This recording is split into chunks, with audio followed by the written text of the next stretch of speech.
আমরা externally aided project এটা আমরা ইমপ্লিমেন্ট করি 300 crores, sorry, I'm sorry, it is 300 crores, মানে 300 কোটি টাকা খরচ করে আমরা এই লাইভলিহুড প্রজেক্টটা আমরা করি। এটা কোনোভাবে ফেল যেন না হয় এটা আপনারাও খেয়াল রাখবেন, because your information is also vital. Sometimes ministers and PCCF and all, we cannot see the entire area. নাগরিক, সাংবাদিক সবাই যদি আমরা সচেতন থাকি, we can make this project successful. এবং ফরেস্ট ডিপার্টমেন্ট আপনারা জানবেন, forest department is a service department. তারপরেও ফরেস্ট ডিপার্টমেন্ট 17 কোটি টাকা আমরা revenue in the last financial year we could submit to the state 17 কোটি টাকা। এবং যেভাবে আমরা এই ইকো ট্যুরিজমের ব্যবস্থা করব বা এই বরবরা পার্কে মাল্টি ইউটিলিটি হলগুলো নির্মাণ করব, তাতে in the next few years আমরা যখন এগুলো সাকসেসফুলি তৈরি করে মানুষের কাছে পৌঁছাতে পারবো, I think this revenue will increase to 100-150 crores. ওই জায়গায় আমরা যেতে চাই।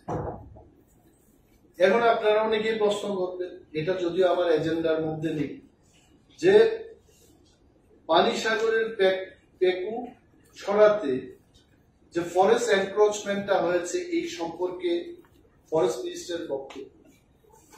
ফরেস্ট মিনিস্টারের একটাই বক্তব্য, আপনারা সবাই জানেন যে forest land is not own by any individual. আপনারা এখানে যারা আছেন, আমি সহ, আমরা কেউ ফরেস্ট ল্যান্ডের মালিক, রাজ্য সরকারও। Forest land is own by the union government of India, এটা গভর্নমেন্ট অফ ইন্ডিয়া। এবং ফরেস্ট ল্যান্ড ব্যবহারের জন্য দেশের মধ্যে একটা আইন পাস হয়েছে, যাকে আমরা ফরেস্ট অ্যাক্ট বলি। Am I right? ফরেস্ট অ্যাক্টের নিয়ন্ত্রণে যারা শত বর্ষ বা বহু যুগ ধরে বন এলাকায় বসবাস করছে, এদেরকে ওইটা ব্যবহারের জন্য পাট্টা দেওয়া হয়েছে। মালিক না, কিন্তু they are not the owners. I want to tell আমাদের যারা সাংবাদিক সম্মেলন দেখছেন, রাজ্যের সমস্ত শান্তিপ্রিয় অংশের মানুষকে আমি এটা একদম খোলামেলা ভাবে বলছি, যে পাট্টা নেওয়া এটা কিন্তু মালিক না। You are only given an opportunity to use the forest land without destroying the forest. তো পেকু ছড়াতে যারা এসছে, আমার কাছে যতটুকু খবর, এখনো 20-22 ফ্যামিলি সেখানে আছে, এবং ওনারা ত্রিপুরার মানুষ কিনা এটা যাচাই হোক, এটা আমি আগেও বলেছি।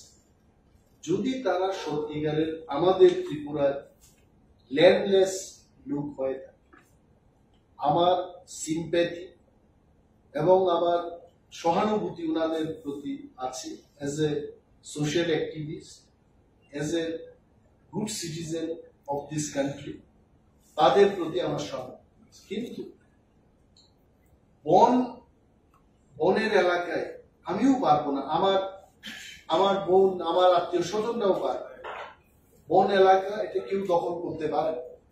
ওনারা যদি ল্যান্ডলেস হয়ে থাকে, আমার এটাই আপিল, ওনাদের কাছেও আপিল, আপনারা খাস ল্যান্ডের জন্য গভর্নমেন্টের কাছে অ্যাপ্লাই করুন। রাজ্য সরকার অনেক পরিবারকে ত্রিপুরায় খাস ল্যান্ড দিয়েছে, এমন ইতিহাস, এমন রেকর্ড আছে, তো আপনাদের কেন দেবে? But law of the land, দেশের আইন যেটা বলে যে কেউ বনের এলাকা এইভাবে ইলিগেলি দখল করতে পারে। সো বন দপ্তরের মন্ত্রী হিসেবে আমার যা করণীয়, আমি ওনাদের সাথে মিটিং করে জানলাম, জিজ্ঞেস করলাম এবং বললাম যা যা স্টেপ আছে ফলো অল দিস স্টেপ। কারণ ওনারা এসছেন, ওনাদের প্রবলেম হচ্ছে, ওনাদের কোনো জায়গা নেই। ডিস্ট্রিক্ট অ্যাডমিনিস্ট্রেশনকে জানানো হয়েছে, ডিস্ট্রিক্ট অ্যাডমিনিস্ট্রেশন ওনাদের কাগজপত্র নিয়ে সরকারের কাছে প্রপোজাল দিতে পারে, this families can be given custody. কেন সরকার এটা বিবেচনা করে? এবং মাননীয় মুখ্যমন্ত্রীর নজরেও এটা আছে এই ব্যাপারটা, এবং সরকার এটা ভেবে ল্যান্ড অ্যান্ড রেভিনিউ দপ্তরের, যেহেতু উনিও মন্ত্রী, দেখবেন বিষয়টা। কিন্তু as a forest minister, as a forest department, আমাদের এজ এ ডিপার্টমেন্ট যা যা করবে আমরা বুঝছি। First we have issued them show cause notice, আপনারা এখানে কেন এলেন? তো প্রথম শো কজ নোটিসে দেখা গেল কিছু লোক এসছেন, কিছু লোক আসেননি। Second time again we have given them show cause notice, দেওয়ার পর আবার দেখা গেল কিছু লোক সেখানে এসছেন, কিছু লোক আসেননি। After 2 show cause notices informing the district administration, DGP of Tripura, SP North, police এবং জেলা প্রশাসনকে জানিয়ে এই শো কজ নোটিশগুলো ইস্যু করা, এবং শো কজের পরে আর কি থাকে ফরেস্ট ডিপার্টমেন্টের কাছে? Eviction notice. এইবার তাদেরকে একটা সময় দেওয়া হলো যে আপনারা 6 তারিখ জুনের মধ্যে এখান থেকে আপনারা চলে যান। ইভিকশন নোটিশের পর আমি জানি না, এখন আমি গতকাল পর্যন্ত খবর নিলাম যে 20 থেকে 22 ফ্যামিলি এখনো সেখানে আছে।